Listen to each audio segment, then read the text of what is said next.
ABC Listen. Podcasts, radio, news, music and more.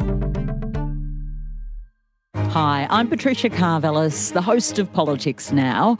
The election is over, but politics just keeps on going. Actually, this is my favourite time in politics, off the back of an election where there is so much to talk about and to pore over. Are the Liberals asking themselves the right questions? You know, we know this was not just a Peter Dutton problem. We know this was not just a bad campaign. Politics Now isn't going anywhere. Find a new episode every day on the ABC Listen app.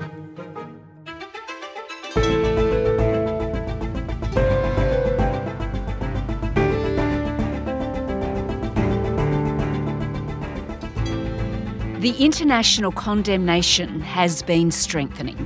The UK, France and Canada are demanding Israel stop, bring about a ceasefire and lift all remaining restrictions on foreign aid getting into Gaza, or face concrete actions. But the Israeli leader is pushing ahead. Today, we speak to a surgeon in Gaza about the conditions on the ground and a peace and conflict expert about what the world can do now. I'm Sam Hawley on Gadigal land in Sydney. This is ABC News Daily.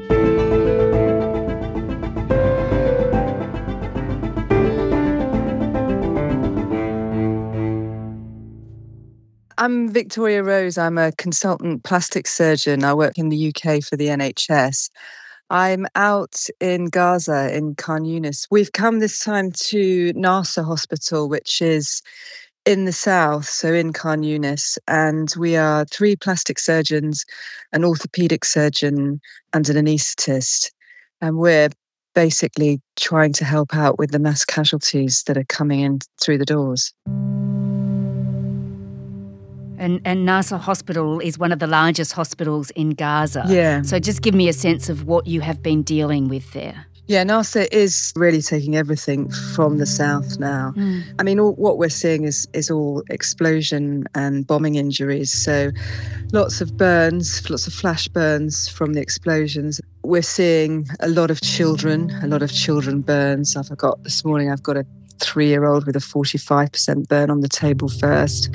But mainly damage from the explosion itself. So obviously when a bomb goes off, if it doesn't blow bits of your body off, you often get hit by whatever's whipped up in the blast. So any masonry near you or bits of car or whatever is whipped up and ejected at very high speed, and that hits the civilian sort of like a missile, and it's causing penetrating injuries of the head, chest, abdomen and the limbs. Now if you get hit in the head, chest, abdomen, you likely don't survive, but if you get hit in the limbs, that's normally a survivable injury, and that's what we're getting here.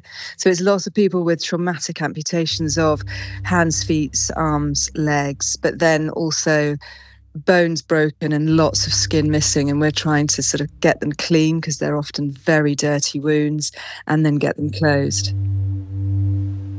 Gosh, and are a lot of the patients that you are treating children? Yeah, 50% of what we're seeing is children, and we're seeing a really high number of children between the ages of 3 and sort of about 10. And MSF sort of think that is mainly because everyone under 3, the parents kind of pick them up and run with them, and anyone over sort of 10 is a bit more worldly wise and is understanding what's going on and when to run. But there's a tranche in the middle that's just a bit disorientated, and we're definitely seeing a lot of 6 and 7-year-olds with really devastating injuries. And what about the supplies, the medicine? We haven't had any medical aid. I mean, they haven't had any food, but we haven't had any medical aid since the 2nd of March either. So we're really running low on all sorts of things. We've got a bit of a problem at Nasser at the moment with scalpel blades. So we're very low, and it's making work really hard. But we're running out of all sorts of things. And if we don't get any aid in soon, I'm not sure how long we will be able to go. We're sort of bartering with the other big NGOs. Some have a few bits of surplus of certain things and others have surplus of some stuff. So we're sort of swapping what we can. I mean, it is really dire. And you mentioned food. Of course, one of the biggest concerns at the moment is access to food and water. What are you finding while you're treating patients in terms of nourishment? I mean, the population are in the worst situation I've ever seen in terms of malnutrition. All of the children are underweight and undersized for their age compared to their Western counterparts. But that we really are seeing the beginnings of the images that we saw in the 80s coming out of Ethiopia. But the main issue from the malnutrition is they're just not healing. Without the essential vitamins and minerals, these children don't have the capability of cell turnover or any healing capacity. And because of where they're living in tents, Israel stopped the vaccine program. Infection is absolutely rife at the moment. Oh gosh, all right. Well, you're speaking, of course, like a doctor, as you should. But this must be so incredibly taxing on everybody involved, including yourself. Yeah, I mean, it is really difficult. We're sort of preoccupied with what we're doing, and I'm trying very hard not to think about the global situation too much because you just get so angry and then despondent. But we're about 4 streets away from the active fighting zone at the moment. Gosh. And it's really worrying for us at NASA because if we have to evacuate, we have nowhere to go. And if we evacuate, it would be the death of everybody that we have on ICU and pediatric ICU because nobody could take them. And not to mention your own safety. So, look, with more than 60,000 people reported dead by authorities in Gaza since the start of this war, thousands of children are going hungry, of course, and you're treating many of them for terrible injuries. Look, it is just so hard to imagine this unless you see it firsthand. So what would be your message to people listening to this? Well, I think it's really hard to see it because they haven't let any media in, and everything that comes out is often disputed, and it's very patchy reporting. But this is a humanitarian crisis. What is going on here has got to stop. We're about to see the loss of an entire population if this doesn't stop, and this is not a way to sort out the politics of a piece of land. We have to stop this mass destruction of the Palestinians. They're being starved, they're being bombed, they're being displaced. It's got to stop. There's got to be another way to sort this out.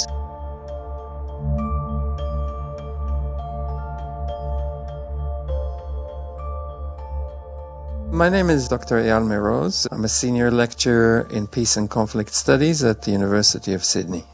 Eyal, let's start by discussing a shift that occurred last week. Quite striking scenes we saw in the UK Parliament where the Prime Minister Keir Starmer and his Foreign Secretary David Lammy expressed outrage at what was happening in Gaza.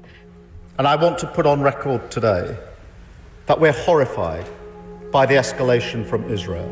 Netanyahu's government is planning to drive Gazans from their homes into a corner of the Strip to the south and permit them a fraction of the aid that they need. We must call this what it is. It is extremism. It is dangerous. It is repellent. It is monstrous, and I condemn it in the strongest possible terms.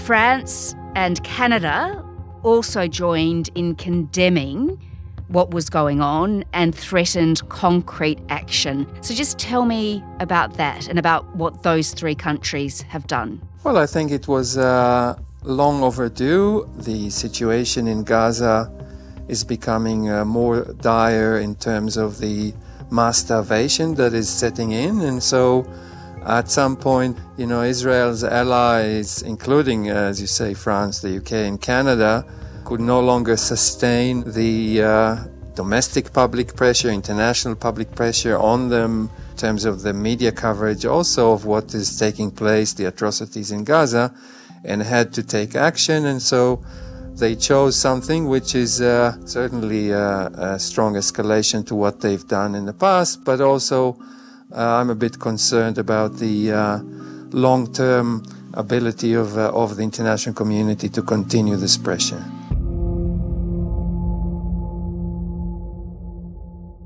Of course, our Foreign Minister, Penny Wong, she was also demanding that Israel allow more aid into Gaza, although Australia didn't go as far as the UK, did it, in what it was saying? Yes, Australia joined, I think, 23 other Western countries in condemning what is taking place, which is obviously not much of a difference to what has been done in the past and is really toothless. There is no real significance to these condemnations because Israel has been flouting the international pressure, including legal and political. I think much will depend on the Americans and to what extent is Australia avoiding joining its traditional allies, as in the UK and Canada. Because the US has not done so is unclear, but I'm kind of suspicious that this may have had something to do with Australia not going all the way. Well, for his part, the Prime Minister, Anthony Albanese, he has said that Israel's actions are completely unacceptable. It is outrageous that there be a blockade of food and supplies to people who are in need in Gaza. People are starving. And the idea that a democratic state withholds supply is an outrage.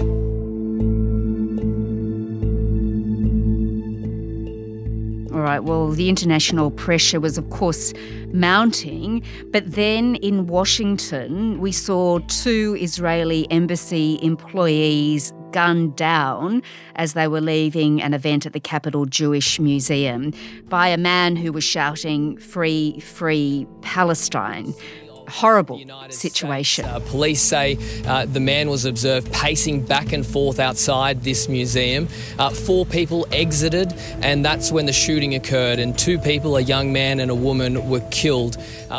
Well, after the shooting in Washington, the Israeli leader, Benjamin Netanyahu, accused world leaders who criticised his government of fueling anti-Semitism. I say to President Macron, Prime Minister Carney, and Prime Minister Starmer, when mass murderers, rapists, baby killers, and kidnappers thank you, you're on the wrong side of justice. You're on the wrong side of humanity. And you're on the wrong side of history. What do you make of that? I think they have always been using the same card. Whenever there is something that escalates, violence that escalates against Jews or Israelis, then they use that, and they would and they should, but it doesn't detract from the fact that the mass violence in Gaza continues. And so this is, I think, the crux of the matter, and the sympathy that Israel may gain whenever it uses either anti-Semitic or anti-Israeli violence is very short-lived, because as long as the violence in Gaza continues, that will not change. Well, Israel says it's fighting enemies in Gaza who want to destroy Israel. It says it won't be heeding the demands from foreign leaders. Its foreign minister says Israel is a proud nation fighting for its existence, and Hamas needs to lay down its arms, and this could be over. Well, it is true that Israel is fighting enemies that are set to destroy Israel, but this is not the vast majority of the Palestinian population in Gaza. It is, the Hamas. So the idea that you can kill countless innocents in order to get to the Hamas is against international law, and it's against human decency. All right, so a new offensive we know has begun. How committed to this course of action is Israel and its leader, Benjamin Netanyahu? Is there anyone within his government, for instance, that would push back against this? No, I think the key is in Americans' hands. I think Israel is committed to try to, destroy Hamas. The right-wing radical government has no qualms about it, and the Israeli opposition, while the majority of the people in Israel are against it, the rally around the flag is preventing, I think, a stronger backlash against the government, and they're quite safe in that sense from any kind of at least internal situation that will prevent them from continuing this offensive. From what you're saying, really, Donald Trump has to step in at this point to at least bring about some sort of ceasefire. I think so. I think the Americans hold the key, but I think there's also ways of trying to change the cost-benefit calculations of the Americans. And, a very strong, wide, broad international pressure on the US, if joined by enough countries, may also change that cost-benefit analysis, because Donald Trump does want to be seen as a good doer. This is where Australia, in collaboration with many other countries, can maybe make a difference.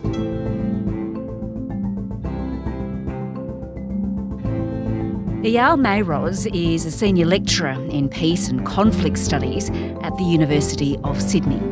Victoria Rose is a British plastic surgeon currently working at the NASA hospital in Gaza.